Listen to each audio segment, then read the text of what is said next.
Entitled Grandmother Kicked Out for Taking Advantage of Family. This event has been over and done with now for a while, but I was browsing the subreddit and figured I'd share the story, if for no other reason than to air out some unresolved feelings of frustration. My grandmother is, shall we say, a stubborn person. Normally this stubbornness would manifest itself as wanting to cook a meal a certain way, even if she isn't the one cooking, or simply not backing down about a disagreement until she hears you say she's right and you're wrong. Aggravating stuff, but for the most part we got along because I saw her in small doses. I'm also her only grandchild, so she was thrilled whenever I would come visit, and that largely outweighed any clashing we had. I got the sense it was also because she felt determined to have a good relationship with me after screwing things up with my mom, her daughter. Long story there, and it's not mine to tell, but she went no contact with my gran in high school and only reconnected with her after I was born, but things always remained tense between them. Anyways, things began when my grandmother's lease went up and she didn't want to renew it, so she moved out of her apartment and in with us. This was not an arrangement any of us were looking forward to, mainly because my parents have been trying to move out of our house since they bought it 2 decades prior, and also we all knew prolonged exposure to my gran without a way to escape would cause problems. But she's family, and even if none of us were psyched about it, we're the only relatives she has, so we did the right thing and took her in. She was also not very excited about it because it meant she would be giving up an entire living space she'd been accustomed to. Living with her rapidly became difficult. She is, put plainly, a slob. She would carry a box of tissues with her everywhere, and when she used the tissue, instead of throwing it out she would jam it wherever she was sitting, so our living room sofa quickly became a SNT mess. She would take food upstairs and never bring it back down. More than once our kitchen was entirely empty of silverware, bowls, plates, etc. We had to go upstairs and remove all the moldy, crusty dishes and take them downstairs to be washed before we could use them. We asked her multiple times if she could help by just taking one dish down with her whenever she used the stairs. She would smile, nod, and then just not do it. Her bedroom looked like an episode of, because she used an ungodly amount of tissues and would fill entire trash bags with them. And that's not even counting the endless magazine subscriptions. She would also drink excessively. I used to run out to the store and get her favorite bottle of wine at her request, and she quickly graduated to drinking an entire large bottle in 1, sometimes 2 days. It got to the point that my parents and I had a mini intervention and told her point blank that we would not get her anymore. She started getting it delivered to the house from online. One problem that affected me specifically was her radio. Her bedroom was next to mine and the walls had no insulation, so sound carried over easily and she would blast the radio all through the night, preventing me from getting any sleep. Multiple times I would creep into her room at night and turn it down, only for her to suddenly wake up and turn it back on. Whenever I confronted her about it she would get angry and say I should accommodate her being hard of hearing, and that I need to compromise, as if waiting until 2 a.m. to try to turn it down wasn't compromise enough. I bought her headphones, as well as a special pillow with a speaker inside it, so that she could better hear the radio without needing to turn it up so loud. She never even opened the box.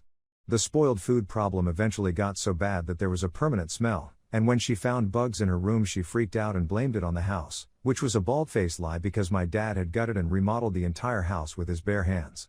It was bought originally as a fixer-upper, hence why they were planning on selling it. Also, literal piles of rotting food tend to attract insects. Who knew?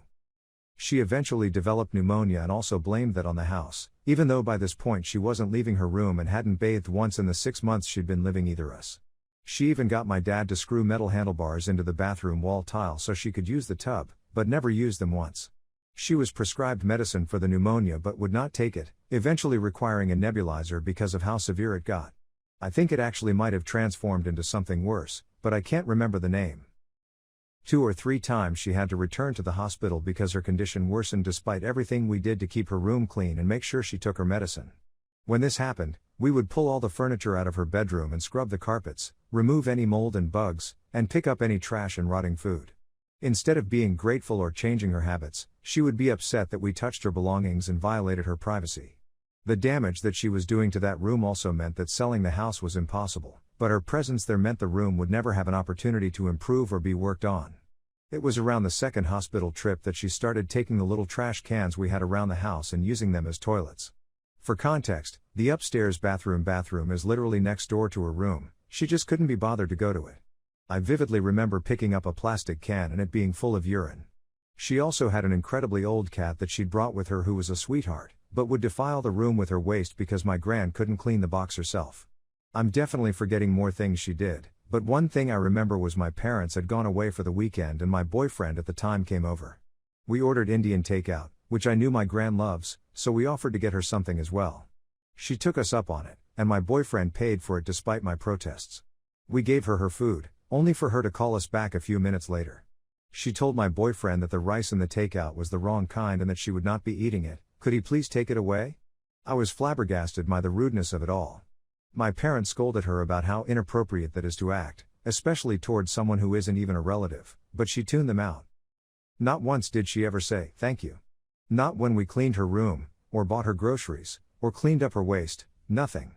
My mom wanted nothing to do with her, my dad wanted to help but was too busy with work to really do anything, and even he reached his limit when her lifestyle began to damage the house. I was the most sympathetic to her, but she would summon me and ask me to do things, then send me away as if she were dismissing a servant. Even when I called her out on it, she didn't express any gratitude. I fully believed that she was exhibiting a textbook case of Diogenes syndrome, or senile squalor syndrome, because all of the behavior matched. She was depressed about not having her own space anymore. We were sympathetic to that and tried to get her out of her room many times. But she fought us every time, and would refuse to admit her behavior was unhealthy. When we would point out how ungrateful and rude her behavior was, she would get defensive and end the conversation. She needed psychological help. At the very least she needed some sort of cleaning service or in-home nurse aid, but she refused the idea of one every time it was brought up. Her behavior caused so much stress that the entire family was on edge and at each other's throats. It eventually reached a point where we admitted to ourselves that we were unfit to care for her because she needed professional help. We brought it up to her and she shut down the conversation so fast. I understand not wanting to go a nursing home. I don't begrudge her that. But she would insist that she was independent when the fact was that if we ignored her requests, she'd be unable to fend for herself. She told us her solution was to keep things as they were, as long as we did things for her she could take care of herself, because that's definitely what independence is. It was like talking to a brick wall. One day while everyone was out of the house, we received a call that she had tried to go down our stairs, fell, and broke her back. The fall was not lethal nor would it cause any permanent damage, which was a relief. But it meant that she would require lots of physical therapy and caregivers. The hospital assigned her a social worker, I think because of the care she would need, but she refused them by citing that her family, us, would take care of her needs.